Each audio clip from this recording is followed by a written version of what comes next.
because the Enneagram tool, I think there's a lot of personality profiles out there. This is not a personality profile.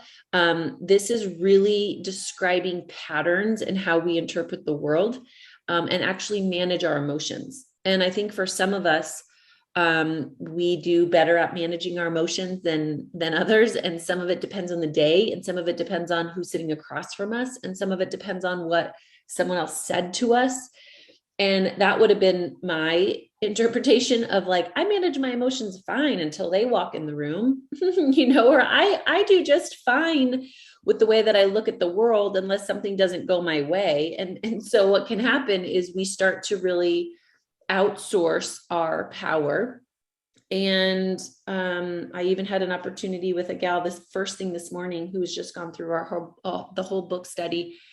And she said, I just didn't realize how fickle my emotions were and how many decisions I was making from a place of emotion.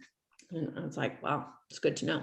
So we're going to kind of dive into this just as also an opportunity. Some of this might be a little bit repetitive if you've heard of the Enneagram before. Some of us need this as a reminder of just the power of this tool, to really help us check in on what am I believing in any given moment, and many of you in this membership site have your limiting beliefs, and that's amazing. And understanding that is really powerful. But in partnership with knowing our limiting beliefs and our visions, we've been given the Enneagram as a tool to constantly be able to check in with ourselves to go, where am I at?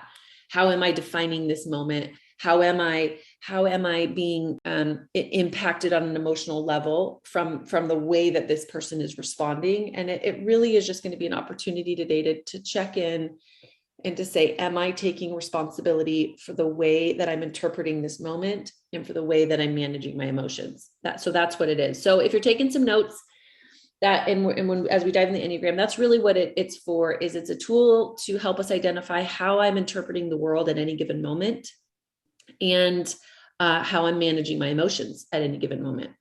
So many of you know my journey with the Enneagram, but it's just, I think, fun to have some backstory that, again, I don't have any designations. I haven't taken any classes. It just really has been a tool that's changed my life.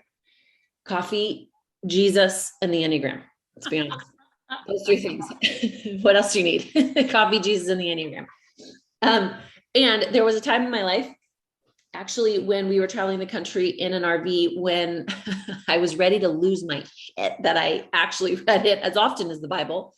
And it was the first time that I realized I don't know how to manage my emotions. I had 29 years. I was 29 years old when I took the Enneagram the first time, and I read that I was an 8, which is the challenger.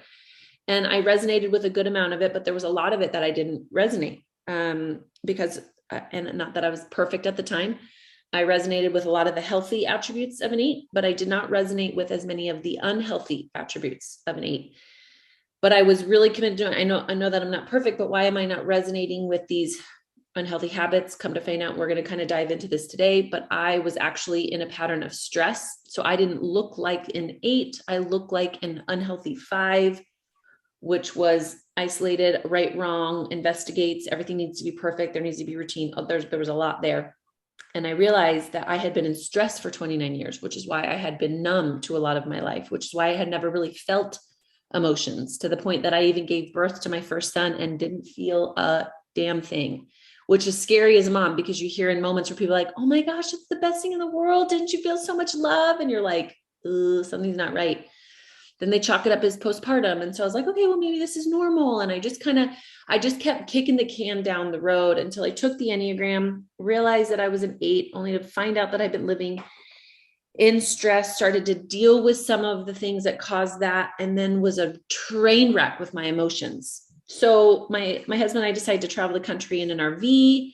And that, if that doesn't tell you how you interpret the world, and if you need to deal with your emotions, nothing will. So I'm at a place in my life where my emotions really did feel like they were controlling me, right? It felt like I was responding to the emotions. I was responding to how I felt in any given time. And for some of us, we're going to call those our thoughts, because for my thinkers or my processors, it feels like you are your thoughts, right? So generally, if you are an Enneagram 1, an Enneagram, sometimes a 2 can be my internal processors. a 4, an Enneagram 5, and an Enneagram 9, you are thinkers. You process internally with your thoughts. And so what can happen, generally speaking, is you start to think that you are your thoughts, right? And what we have to remember with these things is that we have thoughts. We are not our thoughts.